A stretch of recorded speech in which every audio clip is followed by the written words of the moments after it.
안녕하세요. 박민영의 SNS 오늘 함께 하게 된 이혜림입니다. 블랙 크리스마스, 대공황 이후의 최악의 12월, 어제 기뻐야 할 성탄절에 대미를 장식한 기사들이었습니다. 여러분 어떻게 보내셨나요? 자, 오늘 긴장 제대로 하면서 시작을 했는데요. 뉴욕 증시, 아시아 증시 잇따른 하락세에 코스피코스닥은 어떻게 버티며 연말을 맞이하게 될까요? 여러분의 포트폴리오는 안녕하신지요? 박민영 앵커의 포트폴리오는 어떻게 연말을 맞이하게 될지 여러분들 같이 응원해 주시기 바랍니다. SNS 시작합니다.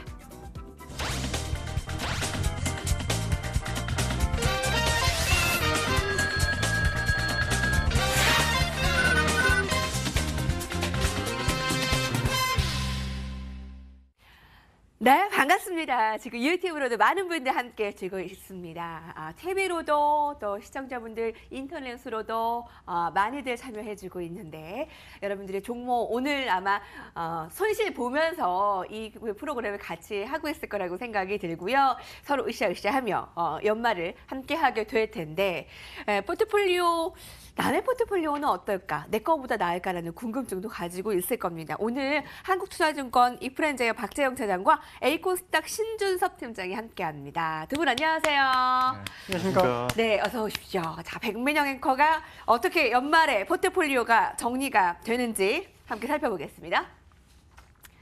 인터로조가 총 9%의 수익이 나고 있는데요. 예, 10% 가량이 이게 지금 함께 해준 박재용 차장님의 종목이죠. 웹제닛이 한 13% 넘는 수익입니다. 대상, 상신 브레이크, 데이테크놀로지가 마이너스 3, 4%의 손실입니다.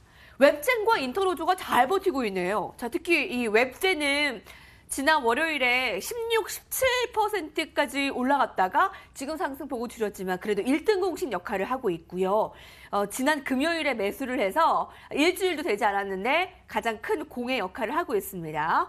인터로조는 우리 박재용 시장님의 종목 지금 꾸준히 상승을 유지하고 있는데 언제쯤 지금 목표 매도가를 보고 계신 거세요? 박재용 차장님? 인터로조 같은 경우에는 네. 제가 월요일에도 말씀드렸는데 하루 쉬고 하루 그 성탄절로 쉬고 바로 나오니까 네. 또 똑같은 얘기 또 하는 듯한 그런 예. 느낌인데 전반적으로 이제 장대 양봉 나오고 한번 이제 길게 강하게 올라주고 한 며칠 쉬어간 다음에 다시 올라주고 며칠 쉬어간 다음에 다시 올라주고 그런 패턴들이 계속 나오고 있거든요. 뭐 이렇게 매물을 조금씩 소화해 가면서 나가는 종목들이 사실 장기적으로 올라가는 경우가 많거든요. 한 번에 급등해버리면 갖고 있던 사람들 심리가 어떻겠어요? 굉장히 초조할 겁니다. 야, 이거 급등했다가 급락하는 거 아니야? 라고 하면서 차익 실현 매물이 나올 가능성이 높은데 이렇게 한번 급등했다가 며칠 정도 매물 소화하고 올라가는 종목들은 좀 길게 가는 경우가 있습니다. 실적도 이제 뭐 제가 보기에는 3분기가 이제 바닥이고 뭐 4분기에 중국 쪽에 광군절 뭐 효과라든지 일본의 뭐 그 OEM 쪽에 매출이 좀 많이 늘어났다라는 이제 자료들이 나오고 있어요. 그렇다라고 본다면 4분기 실적이 조금 좋아지지 않을까. 그러면 지금 실적 때문에 빠진 건데 실적이 좋아지면 다시 오를 만한 개연성이 있다라고 보고요. 기관들이 이제 굉장히 공격적으로 매수를 하고 있어요. 지금은 누가 보더라도 오늘은 이제 외국인이 좀 사주고 있지만 지금 기관 장세거든요. 기관들이 주식을 계속 좀 매집을 하고 있는 상황이기 때문에 수급상으로도 나쁘지 않으니까 좀 더 긍정적인 마음으로 접근을 해도 좋을 것 같아요. 3만 원대까지는 3만 원대까지 충분히 갈 수 있지 않을까. 수익 극대화. 네, 보고 있습니다. 매수 단가가 한 22,000원대인데 현재 주가가 한 25,000원이고요. 지금 박재영 차장께서는 3만 원까지는 일단 1차적으로 여유롭게 좀 두고 봐야 되지 않겠느냐 하는 의견 계속 인터로조에 대해 응원해 주시고요. 저희 신 팀장님께서는 어제 성탄을 어떻게 보내셨는지 모르겠네요. 어디 나가면 사람이 너무나 많았고 캐롤도 안 들렸고 너무나 짜증이 났던 집에 있으면 미증시를 보면 더 속이 탔던 그런데 이 가중에 추천해 주셨던 종목이 상신 브레이크. 네, 맞습니다. 이 종목을 보면 조금 속이 상하실 것 같은데 일단 그러게요. 마이너스일 건입니다. 오늘도 마이너스 1% 현재 그리고 총 마이너스 한 3, 4%가량 손실 보고 있습니다. 어떻게 봐야 될까요?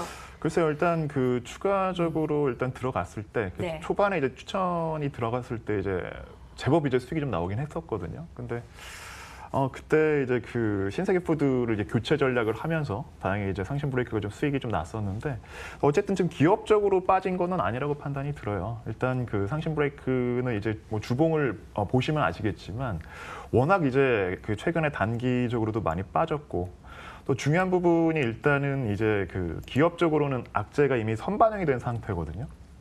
그러다 보니까 지금 일단 낙폭이 워낙 확대가 되다 보니까 단기적인 이런 좀 반등을 좀 노리는 그런 좀 그 트레이더 분들이 트레이딩 자체가 좀 많이 유입될 가능성이 높은 또 종목이기도 합니다. 근데 지난번 방송 때 이제 추천드릴 때 말씀드린 것처럼 지금 자리가 너무 저는 싸다고 판단이 여전히 들어요. 네. 그러니까 추가적인 매수를 저는 계속 좀 말씀을 드리고 싶은 지금 상황이고요. 일단 몇 안 되는 지금 기회 중에 하나라고 판단이 듭니다. 일단 그 브레이크 이제 그 마찰제 관련된 그 국내 1위 기업을 이렇게 시가총액 1,000억대 밑에서 어느 기회 때 우리가 살 수 있을지 앞으로 아무리 이제 자동차에 대한 트렌드가 계속 바뀐다고 하더라도 지속적으로 소모성 이 부품 자체는 들어갈 수밖에 없는 부분이고 그리고 어쨌든 검증된 시장에서 오랫동안 신뢰를 쌓아왔던 이 동사에 대한 앞으로의 성장성 자체는 보장이 될 수밖에 없기 때문에 오히려 이 최근같이 시장이 좀 눌릴 때 남들과 좀 다른 안목으로 접근하는 쪽을 여전히 좀 권해드리고 싶어요. 그래서 지금 뭐 일부 올라가고 빠지고에 대한 중요한 부분이 아니라 어차피 지금 여전히 지금 매수 타이밍은 맞다고 생각이 들고 추가적으로 일단 올라가서 저는 오히려 좀 속상했었거든요. 비중이 많이 크지 않았기 때문에. 근데 오히려 그 시장으로 말미암아 좀 눌려 있는 자리라면 얼마든 또 다시 한번 좀 저가 추가적인 이제 공략을 좀 할 수 있는 자리가 아닌가 좀 판단을 하고 있습니다. 네네. 예, 상신 브레이크 살펴봤는데요. 이 정도의 가격을 나중에는 못 볼 수도 있다. 지금 이렇게 좋은 종목에 이 기회를 잡고 있는 우리는 오히려 좋은 상황이다. 조금 더 여유롭게 보자. 좀 이렇게 목소리가 이렇게 좋으세요. 교회 목사님 같으세요. 목소리가 더 좋네요. 자, 이제 두 종목 오늘 보겠습니다. 두 분의 딱 한 종목 함께 살펴보시죠. 박재임 차장님, 제지제지, 신대양제지. 자, 그리고 DPC, 에이콘스탁 신주서 팀장님께서 이렇게 의견 줬습니다. 먼저 신대양제지부터 볼까요? 제지주, 지금 이 종목을 추천한 이유가 뭐일까요? 일단 주가가 많이 빠졌고요. 실적이 좋습니다. 원래 제지주가 그렇게 성장 산업은 아니었는데 중국에서 큰 변화가 일어나면서 몇 가지 우리 시장에도 변화가 있었죠. 그 중에 하나가 제지주의 변화인데 중국에서 환경을 생각한다라고 하면서 이제 폐지 수입을 금지했습니다. 그러니까 폐지 가격이 급락하면서 원재료 가격이 떨어졌죠. 그런데 이 신대양제지가 만드는 이 제지 같은 경우에는요. 택배 상자나 이런 데 많이 쓰이다 보니까 공급은 계속 많이 늘어나는데 네. 원재료 가격이 떨어집니다. 그럼 실적이 좋아질 수밖에 없겠죠. 그런데 올해 3분기부터 약간의 스탠스 변화, 그러니까 중국이 한국에서의 폐지 수입을 조금 늘리고 있다라는 소식이 들리면서 주가가 급락하기 시작했거든요. 그런데 뭐 그러면서 뭐 폐지 가격 좀 올라가고 실적이 살짝 부진했었는데 주가는 반토막이 났습니다. 실적이 하락한 거에 대비해서 많이 빠진 거죠. 폐지 가격이 3분기 6.6% 정도 상승했거든요. 폐지 가격이, 원재료 가격이. 그런데 주가가 뭐 40%, 50% 이제 하락을 해버렸으니 이건 너무 과도하다라고 생각을 하고 있는 점이고요. 신대양제지라는 종목을 개인적으로도 좀 선호하세요? 아니, 저희 유튜브에 신대양제지 그만 가지고 나오셔도 될 듯. 신대양제지 또 얘기해 주시나요? 라는 의견을 보니까 이게 오늘 처음 가지고 오신 것 같지 않아서요. 신대양제지는 제가 자주 말씀을 드렸었죠. 한번 수익도 좀 많이 났었다가. 그렇군요. 뭐 그리고 이제 주가가 많이 빠졌는데 결국은 뭐 기존에 얘기했던 종목이 밸류에이션 싸지면 또 더 이야기할 수 있다라고 보고 내년도 이제 기회가 좀 많이 있을 거다라고 생각을 하는 거고요. 폐지 가격이 그러면 더 오를 것이냐에 대한 이제 분석을 해봐야 되는데 그럴 가능성은 높지 않다라는 거죠. 중국의 폐지 가격 수출이 늘어났었던 이유는 지금 미중 무역 분쟁을 하고 있는데 중국이 미국한테 관세를 매길 만한 게 몇 개 없어요. 그 중에 하나 걸린 게 폐지였습니다. 미국에서 중국으로 수출하던 폐지가 25% 관세를 맞다 보니까 그 폐지가 갈 곳이 없는 겁니다. 우리나라에서 중국으로 수출하는 게 좀 늘어났는데 미국에서 대한민국으로 수출하는 비중이 더 많아지다 보니까 한국의 폐지의 순수입은 오히려 더 늘어났습니다. 그러다 보면 폐지 가격은 올라가지 못하겠죠.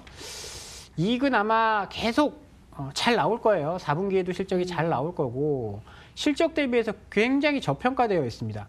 PER이요. 내년도 기준으로 2.7배거든요.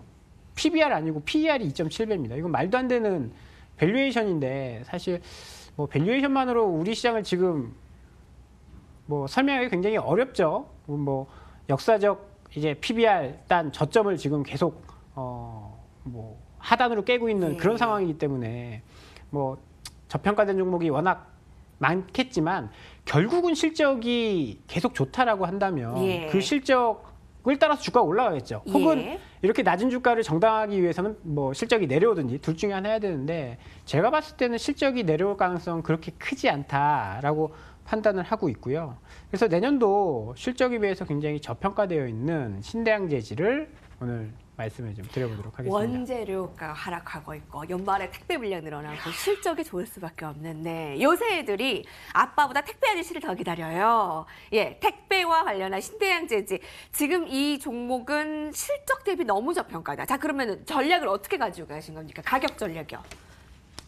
일단 지금 6만 원 밑에 있는데요. 6만 원 밑에서는 분할해서 매수를 하셔도 좋습니다. 그런데 사실 이런 종목들은 바닥이 어딜지 몰라요. 박스권을 저점을 완연하게 다졌다라고 말하기 어렵거든요. 여기서 혹여나 이런 그림이 나온다라고 한다면 이제 리스크 관리를 하셔야 되는 거고요. 매도를 이제 손절을 하셔야 되는 거고요.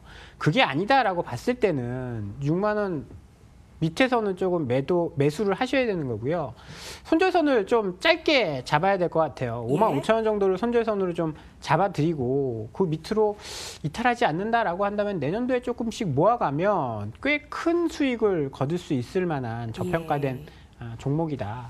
목표는 좀 높아요. 네, 목표가 9만 원 잡았는데요. 9만 원 잡았는데 6만 원 아래에서는 무조건 잡아야 된다. 손절가는 좀 짧게. 그렇죠. 네, 잡아놓고 뭐 이제 얼마 안 됐어요. 올해 9월 달 이제 고점이 10만 7,500원이거든요. 9만 원이라고 하더라도 그렇게 무리가 되는 수치는 아닙니다. 그래봐야 밸류에이션 PER로 5배, 5배 정도인데 평균적으로 10배를 받는다라고 친다면 신대양재지 물론 이제 성장주는 아니죠. 성장주는 아닌데 실적이 좋아지고 있는 건 맞거든요. 그런데 뭐 성장주가 될 거다라고 본다면 5배는 충분히 줄 수 있는 밸류에이션이다라고 말씀을 좀 드려볼게요. 사실 제지주 하면 이게 전통적인 굴뚝주라고 볼 수도 있는데 이 종목에 한번 이렇게 10만 원 이상까지 갔다가 지금 쭉 눌리고 있잖아요. 이럴 때 6만 원 아래에서의 매수, 손절가는 짧게, 목표가 9만 원 좀 여유롭게 가져갑니다. 이게 뭐 한 번에 정말 급하게 갈 수 있는 목표가가 될 수도 있고요. 오늘 신대양재지 첫 번째 종목부터 살펴봤고요. 자, 신준섭 팀장의 종목 DPC 어떤 의견으로 가지고 오셨습니까? 네, 일단 그 DPC를 아시는 분들은 아마 또 이제 방탄소년단 테마주로 아시는 분들도 계실 것 같고, 근데 일단 동사가 어떤 곳인지를 좀 잠깐 설명을 드려야 될 것 같아요. 동사는 일단 35년 된 전자레인지용 부품사입니다. 전자레인지용 부품사라고 해서 저도 이거 더 이상 이제 기업이 성장이 멈춘 게 아닐까, 오히려 더 재무구조라든지 이런 게 좀 어렵지 않을까 하는 생각으로 좀 접근을 올해 상반기에도 이제 했었던 근데 기업인데. 뭐가 있나요? 여전히 지금 매출 자체가 성장을 해 가고 있어요. 그러니까 좀 더 이제 제가 좀 말씀드릴 부분들에 대한 핵심은 전자레인지 국내 시장만 봤을 때는 일단 정체가 될 수밖에 없습니다. 근데 이미 동사 같은 경우에는 일단 말레이시아랑 중국 쪽에 현지 법인을 둔 다음에 거기서 생산을 해서 전 세계 가전업체 쪽 이제 그 고객사 쪽으로 이제 납품을 합니다. 실제 이제 그 동사가 이제 주로 이제 핵심 부품으로 제조를 하고 있는 전자레인지용 고압 변성기 HBT 같은 경우에는 전 세계 시장에서 약 시장 점유가 한 20% 정도 지금 되는 수치가 좀 나왔거든요. 근데 이제 매년 신기하게도 지금 매출 성장이 늘어나고 있는 상황에서 거의 매년 이제 뭐 20%대에서 10%대 성장 수치가 이런 제조사에서 나오기가 쉽지는 않아요. 그런데 일단 수익성까지도 같이 좋아지고 있는 수치들이 상당히 좀 고무적으로 지금 보게 되었습니다. 근데 동사 같은 경우는 여기서 좀 우리가 확인할 부분이 이런 제조 관련된 부분이 전체 매출에서 80%를 지금 차지를 하고 있고요. 여기서 좀 공교롭게도 우리가 좀 볼 수 있는 부분이 투자 사업 부문이 좀 잡혀 있습니다. 그게 지금 전체 매출에서 한 20%가 지금 잡혀 있는데 네. 스틱 인베스트먼트라는 이제 벤처 캐피탈 쪽을 동사가 지분 100%를 갖고 있는데 이게 좀 연결로 좀 잡혀 있어요. 근데 아시는 분들은 아실 거예요. 스틱이라고 이제 많이들 불리고 있는데 실제 이제 VC 쪽 시장 업계에서 거의 세 손가락 안에 들어가는 운용력이면 운용력, 경영평가는 경영평가, 실제 투자 잘 하고 있고 엑시트도 너무 깔끔하게 하고 있으면서 그만큼 이제 수익이 잘 나고 있기 때문에 동사 전체 매출에서 20%까지 차지를 하고 있겠죠. 그런 이제 VC들을 찾기가 쉽지는 않거든요. 좀 알짜 VC 중에 하나인데 거기에 대한 지금 어떻게 모회사라는 개념에서 또 포커스를 우리가 좀 둘 필요는 있을 것 같습니다. 네. 근데 올해 이제 그 7월달 이후로 이제 급등을 하게 된 배경을 보시면. 재밌는 부분이 여기서 이제 나오거든요. 스틱 인베스트먼트가 이제 방탄소년단이 한창 이제 그 이슈가 더 되면서 올해 더 이제 부각이 됐는데 관련주로 스틱 인베스트먼트가 지금 방탄소년단 그 기획사죠. 빅히트 엔터 쪽에 3대 주주로 등극을 했습니다. 그게 이제 계속 이제 BTS 관련주 해서 테마로 접근하신 분들은 아실 텐데 일단 여전히 이제 그 제조업 부문에서도 성장을 해 가고 있는 부분이고 이렇게 당연히 이제 빅히트 엔터 같은 경우에도 작년 매출만 잠깐 들춰보시면 한 900억, 연매출이 한 900억 정도였고 영업이익이 한 300억 정도 나왔거든요. 근데 올해만 보시면 방탄소년단의 효과가 얼마나 큰지 이제 우리가 그 피부로 느낄 수 있는 게 벌써 빅히트 올해 연매출이 2,300억 정도 예상이 되고 있고요. 예. 그리고 영업이익 자체가 한 900억 정도, 8,900억 정도가 좀 예상이 됩니다. 네. 즉 작년도 어떻게 보면 매출 수준이 이미 이제 올해 영업이익이 좀 된 상태거든요, 빅히트가. 그렇게 봤을 때는 당연히 DPC에 대한 이제 그 기업에 대한 재평가가 다시 한번 들어갈 수 있을 것 같고 네. 내년 어차피 시장을 봐야 되지 않습니까? 이번 주 어차피 다 이제 시장 다 끝났는데 예. 올해 그런 거 봤을 때는 최근에 당연히 이제 BTS로 올라가긴 했지만. 기업에 대한 성장성이라든지 이런 제조 부문 쪽 계속 해외 시장에 대해서 공략을 해 가고 있는 전자레인지 부품으로 인해서 오히려 남들이 잘 보지도 않았을 텐데 이게 자체가 또 기회는 될 수 있다 보고 있고요. 당연히 지금 BTS 관련된 빅히트에 대한 상장에 대한 이슈들이 계속 나온다면 오히려 이렇게 빠지고 있을 때 시장으로 눌리고 오히려 단기 급등에 대한 어떻게 보면 이제 매물 추례로 눌리고 있는 상황에서 오히려 우리가 좀 바라볼 시점은 공략 시점을 좀 봐도 되지 네. 않을까 좋지 않을까라고 해서 오늘 이제 시장에서 갖고 왔습니다. 네네. 변동이 굉장히 컸어요. 단기 급등 이후에 지금 눌릴 때 지금의 매수 시점이 아니냐라는 의견. 그러니까 그런 네. 전략을 어떻게 세우고 계십니까? 이 변동성에 지금 매수 들어가서 목표 손절 어떻게 갖고 계세요? 네, 일단 그 차트를 좀 보실 필요는 있을 예. 것 같은데요. 그 오히려 물론 이제 처음에 나왔던 10월 달에 나왔던 이제 상승세에서 보면 이제 이 갭까지 메워진다면 참 좋겠다라고 생각을 할 수 있을 텐데 이 자리까지 좀 정말 싸다고 좀 판단이 되고요.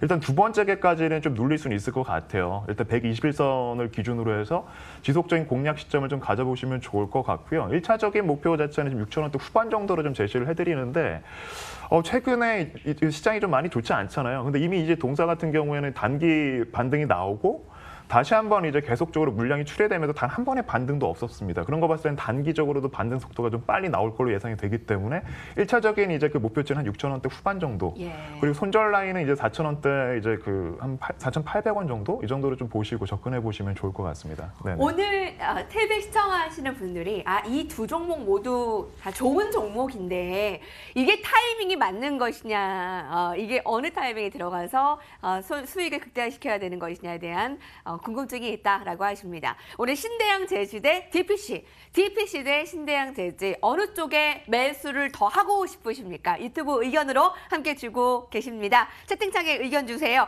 나는 이 종목에 매수 한 표를 주고 싶다. DPC냐 신대양 제주냐 함께하고 있습니다. 오늘 매수가 맞는 게 정말 가능한 건지 박재우 차장님 질문을 드리고 싶은 게 내일 그 배당락일이잖아요. 내일 하락할 게 불보듯 뻔한데 오늘 매수가 맞는 것이냐에 대한 거거든요. 어떻습니까? 배당락은 배당을 주는 기업만 배당락을 하고요. 일단 지수가 이렇게 한번 내려 출렁일 것이기 때문에 내일 매수가 나을까요? 오늘보다는? 최근 상관없을까요? 10년 동안 보면 배당락일보다 배당락 때문에 주가 떨어진 것보다 배당락일 종가가 더 높았거든요. 10번 중에 7번 그랬습니다. 배당 때문에 주식을 못 산다? 그건 되게 바보 같은 짓이에요. 아니 그거 조금 있으면 이제 한 3개월 정도 되면 내 주머니로 들어오는데 그걸 볼 필요는 없을 것 같고요. 신대양제지로만 좀 좁혀서 본다라고 한다면 신대양제지의 가장 단점 중에 하나는 배당을 안 한다라는 거거든요. 이 말씀을 좀 드려보고 싶은 게 신대양제지가 만약에 자사주를 매입을 한다든지 아니면 배당 성향을 높인다든지 그렇게 하면 아마 주가가 꽤 많이 오를 가능성이 높아요. 일반 주주들한테는 사실 신대양제지가 돈을 벌든 말든 아무 상관없거든요. 배당이나 이런 거 하면 돈을 많이 버는 게 무슨 상관이 있습니까? 그런데 이걸 주주를 위해 쓴다라고 한다면 이야기는 달라질 것 같습니다. 그리고 최근에 뭐 오늘 보고 자료들이 많이 나왔더라고요. 유한타에서도 그렇고 저희 한국투자증권에서도 그렇고 배당락일에 대한 분석 자료들이 많이 나왔는데 한번 읽어보시면 최근 10년 동안 배당락 전에 사서 배당 기산일에 사서 내일 이제 배당락 날 종가의 주식을 팔면 그게 조금 더 많이 남았었다라는 분석들이 있거든요. 그래서 배당 무서워서 주식 못 산다라는 것은 아닌 것 같습니다. 예. 자, 이렇게 배당나기를 맞이하면서 한 해가 저물어 갑니다. 이제 뭐 3일 남았는데 연말 전략들 이럴 효과 이번에는 기대할 수 있을까? 그렇게 기대했던 산타랠리는 오지도 않았는데 마지막으로 시황 전략 한마디 신준섭 팀장님께 드릴게요. 네, 일단 올해 연초 대비 벌써 한 거의 2자릿수 급락을 한 상황이거든요. 그렇게 시장은 이미 계속 악재가 선반영이 되면서 계속적으로 지금 반영을 해가고 있는 상황입니다. 어쨌든 우리가 뭐 일일이 이슈들 하나하나씩 따지면서 뭐 투자를 한다면 절대 못할 거예요. 근데 오히려 시장의 이런 변동성을 이용을 해서 저렴한 기업들이 계속 늘어나고 있는 상황이면 틀림이 없거든요. 그런 거 봤을 때는 물론 오늘 기준으로 봤을 때 배당 투자를 노리는 분들도 계시겠지만 우리 내년 상반기까지 열어두시고 당연히 지금 뭐 너나 할 것 없이 그렇게 계좌 상황이 좋지는 않을 겁니다. 하지만 좀 열어두시고 계좌를 좀 방치하시는 것보다는 좀 많이 저렴한 기업들 중심으로 내년 1월까지도 분할 매수에 대한 접근 전략을 좀 취해보신다면 내년 상반기만큼 오히려 더 좋은, 더 웃을 수 있는 자리가 오지 않을까 좀 보고 있습니다. 네. 예. 다우지수가 우리를 분노케 하고 힘을 빠지게 할지언정 우리는 힘을 얻으며 연초를 준비합니다. 오늘 신대양제지 대 DPC 유튜브에서는 신대양제지가 조금 더 우세했습니다. 박민영 앵커는 어떻게 지금 오늘 매수를 할까요? 말까요? 궁금하네요. 예. 오늘까지 제가 진행을 하게 되고요. 내일은 박민영 앵커가 와서 정리들 쭉 하고 종목 매수 매도 결정을 할 겁니다. 자, 두 분과 인사할게요. 한국투자증권 이프렌저의 박재영 차장, 엘콘스탁 신준섭 팀장님과 함께했습니다. 감사합니다. 감사합니다. 감사합니다.